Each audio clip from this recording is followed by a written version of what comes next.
YouTube family, नाम जापक and साधक friends. अक्सर लोग कंठी को लेकर, तुलसी की माला कंठी को लेकर बहुत सारी फेथ है, मान्यताएं हैं। कई लोग मना भी करते हैं धारण करने से, कई लोग कई सारी चीज़ें निषेध भी बता देते हैं उसके साथ, है कि नहीं है। ऐसे ही रुद्राक्ष को लेकर भी कहते हैं।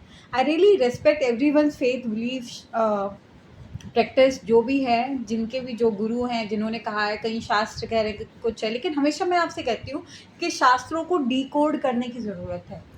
जो कहा गया है वो गलत नहीं है, लेकिन एक चीज़ समझिए, ये जितनी भी कंठियाँ जिससे बन रही हैं वो मिट्टी से निकल रही है। खाने की चीज़ भी मिट्टी से ही निकल रही है ना। तुलसी भी मिट्टी से ही निकल रही है, कुछ अलग तो नहीं है। और एक गमले में अकेली मिट्टी नहीं डलती, कंकर भी डलते हैं, रेती भी डलती है, बहुत सी चीज़ें डलती है, फिर जाके कुछ उपजाऊ होता है ना। तो बहुत सोचने समझने वाली बात है। लोग अक्सर बाहरी तौर पे चीज़ों को देखते हैं, समझते हैं, जबकि रियलिटी ये है कि आप में भी पंच तत्व हैं, आपको भी ईश्वर ने बनाया, ठीक है। आप भी उसी कंठी के समान ही हैं, और आपको खुद को प्रभु को समर्पित होना है। जैसे वो हम तुलसी चढ़ाते हैं प्रभु को, या फूल चढ़ाते हैं, या कोई फल चढ़ाते हैं, हम कुछ अलग नहीं है दोस्तों। एक छोटे से बीज में कई सारे दरख्त, कई सारे फूल, कई सारे फल, कई सारे बीज छुपे होते हैं, है ना। होते किसमें? उस एक बीज में। लेकिन उसी एक बीज में, उसी में से इमूवेबल के साथ मूवेबल भी लाइफ निकलती है।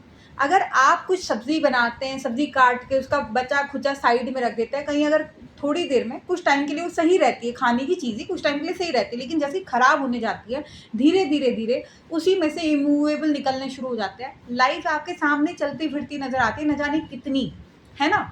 तो चीज़ें समझिए, आप भी इन्हीं तत्व से बने, ये भी उसी तत्व से बने हैं जिससे ईश्वर ने सबको बनाया। आप भी प्रभु को ही समर्पित हैं, लेकिन एक्चुअल में जो समझने की ज़रूरत है, जो निषेध चीज़ें जो एक्चुअल में आपको खुद में हटानी है, जो एक्चुअल में आपके भीतर के कांटे हैं, वो है भेदभाव, घृणा, नेगेटिविटी, दूषित चिंतन मनन, दूषित ध्यान, दूषित वाणी वचन, दूषित दृष्टि।